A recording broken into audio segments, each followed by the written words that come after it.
With the 6th pick of the 2024 MLB Draft, the Kansas City Royals select Jac Caglianone, a two-way player from the University of Florida. The St. Louis Cardinals have the next pick. Oh, I pay attention to things. Drafted as a two-way player after winning the 2024 John Olerud Award given to the best two-way player in college baseball. They are not asking Jac Caglianone, who's got incredible power, to put away his pitching repertoire.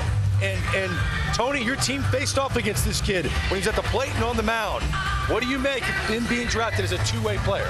I think it says a lot about his physicality, which you can see on the screen, but also just what type of competitor he is.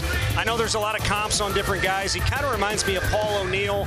There are some similarities in the swing, but O'Neill was a massive competitor, and Cags is about as competitive as it gets. And all you have to do is talk to the Florida coaches about him.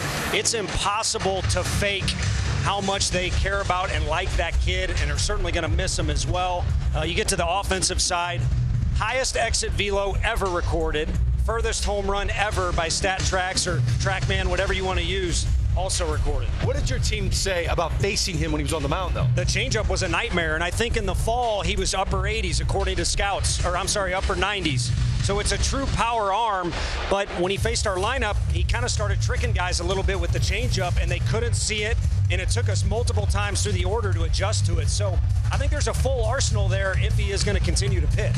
I mean, it really comes down to he's the most impactful bat, most impactful player in this year's draft if he can get his swing decisions under control. His quality of his contact is absurd. He hits the ball, as Tony talked about, absurdly hard.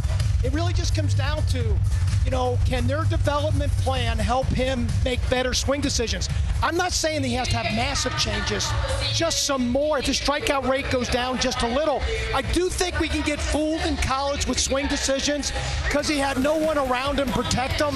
He has intentional walk rate was ridiculous. But I will tell you, they just drafted an aircraft carrier, and they were so fortunate that he fell to them. I tell you what, the highest upside in the whole draft is this guy. He's the most interesting character in the whole draft. And to me, the swing rate, I don't even worry about. He's better already today. He's going to play with better players he's ever played with in his whole life. And he's going to have people around him. I'm sorry, but he didn't have to get to the big leagues right now to have better hitters around him. He's going to be with older guys that are able to make sure he's going to get pitches to hit. The intriguing part is the Amsinger effect. Is he going to be like a guy that you can say, hey, it's a 7-1 game, give me 3 innings? I don't think you give up on the pitching. Well, let me ask you. I love it. I love the fact that they're going to let him throw. Why does he have to be a mop-up man? Like, you brought up a changeup. He doesn't have to have a changeup if he's a fastball slider guy. Oh, he can be. Well, Ohtani. He can be a guy that comes into a game that counts. Well, that and also Ohtani has showed us what he can do. The frustration for me with minor league baseball has always been if a kid signed and he went to college, he's doing both. So then we get into pro ball and they go, no, you can't do that. Shohei Ohtani has changed everybody's thinking. I'm sorry, he's doing it at a level that has never, ever been thought of, and he's doing it at a high rate. So I think you've got to let this guy play it out. And I thought to you with this, Tony, you've been around enough kids and enough athletes that if you take something away from them, then maybe you don't get the same athlete. And I think if you say to him, go do what you can do, see what they get from him. If you tell him right away, you may not even get the same guy. Yeah, you change the formula a little bit, which can make you a little timid or scared as a coach. You know, if you date back to Little League, we talked about Todd Helton, the Hall of Famer. He pitched and he hit because he's one of the strongest, best athletes on the field. And Cags, even stepping up a level, is going to be one of the best athletes and as physical as it gets. We joked yesterday about a hockey comp, Eric Lindros, when he busts onto the scene.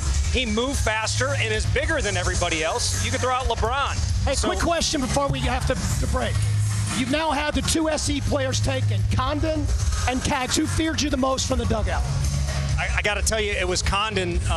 Part of it was the relationship from the recruiting, but also the consistency. I will say this, in the dugout, this year compared to last, Cags was different. We had to throw him strikes. Last year, we did not have to throw him strikes.